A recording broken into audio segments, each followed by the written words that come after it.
Hi, Craig. Thanks for joining us. Craig is Technical Director for ProDamine. Craig, the title of your presentation here is Discovery of the Ana Paula Gold Deposit in Guerrero Gold Belt, Mexico. In your opinion, what are the most important takeaways from your presentation? I think the main thing is it's an upcoming district, the Guerrero Gold Belt, that Jillian Kirval will be talking about, and there's going to be a lot of gold production in the future from the area. And each of these deposits, although they have similarities, they're all different. And Ana Paula is very different than Los Filos and El Limon, which are now in production. So I think that's the main thing. It's a descriptive talk, and it's just a very different kind of a deposit than the other ones known in the district.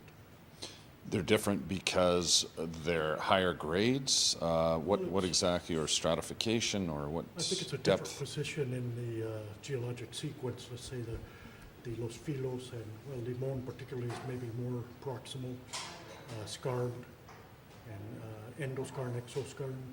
Los Filos may have some more similarities, but it's low grade. And Ana Paula is a breccia-hosted, very high-grade deposit, maybe a little bit more distal from the intrusive source. Right. Okay. Well, the Ana Paula gold deposit, I mean, it's been described by many as, one of Mexico's most rich and challenging deposits, as you were just saying.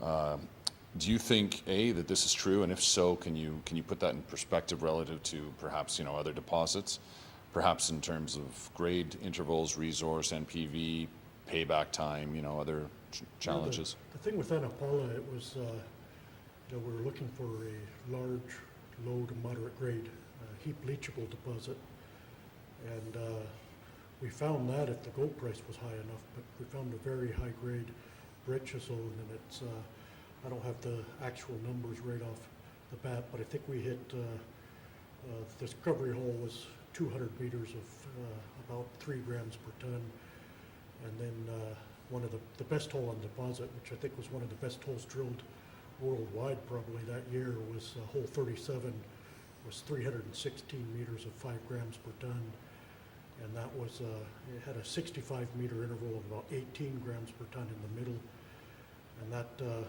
it's not a one high assay that's carrying that. It's a true wide zone of plus 10 grams per ton, and I think there's probably, well, the PEA done on the deposit has about 1 million ounces at about 2.5 grams per ton, maybe a little bit less than that.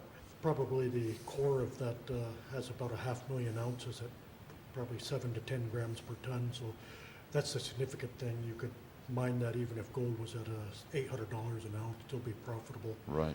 It is a mill situation, so it's a little bit more costly, but I think that's the main interesting thing or important thing about Ana Paula. Do you factor in security costs in any of that? I mean, Guerrero is not exactly... Security costs are factored in, I think, to any mine, and then there's a little bit of additional costs that Torex unfortunately has been experiencing. I think the day before yesterday they had to shut down, they had a blockade, but those are more, they're financial costs in the end, but those need to be worked in, but I still think, the deposit's it's high enough grade it can overcome anything almost. Yeah, for sure, Craig. There are stakeholders that are in that region and that just are underrepresented or don't have a voice. How can we possibly include them? Yeah, one thing, reference to the stakeholders. Everybody talks about the locals and the environmental and I guess the sustainability for the local communities. But one thing that's always bothered me about Mexico, it's a good thing in part, is the labor laws are strict, and it's made so people don't take too much advantage of the laborers, but it makes, in regions of Mexico where we commonly work, the people don't want to be under those labor laws because they want a more loose environment where they don't have to work every day. A lot of times they go out to do something else. They tend goats or their fields, and they want to send a family member. And under the current labor laws, everybody has to be registered with Social Security, and if that person doesn't show up and somebody else does, they're not covered.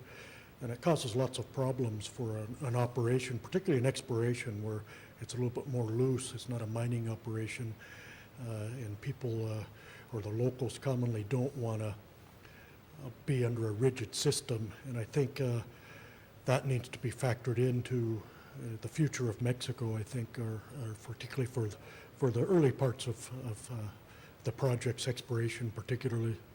Flexibility needs to be in the way the government handles putting people on Social Security or dando de alta, they called it here.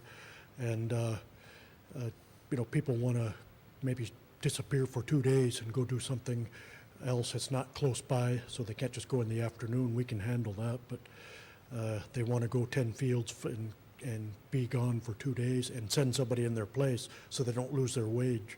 Things like that.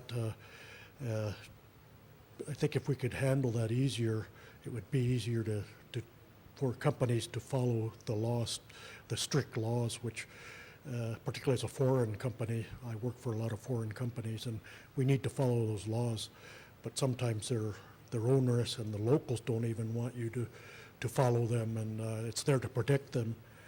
I think a lot of times the national companies maybe don't want to insult anybody, but they may be more inclined to not follow the laws, and a foreign company may be more watched, more observed. So they need to follow the laws, and if they don't, it could be a problem. And it's just something I wanted to mention about the stakeholders. Everybody talks about the same ones, but nobody mentions that part. And it's, as an employer at the early stage of the program, it affects us greatly. Okay, thanks again. Okay, thank Craig. you. All the best. Yeah.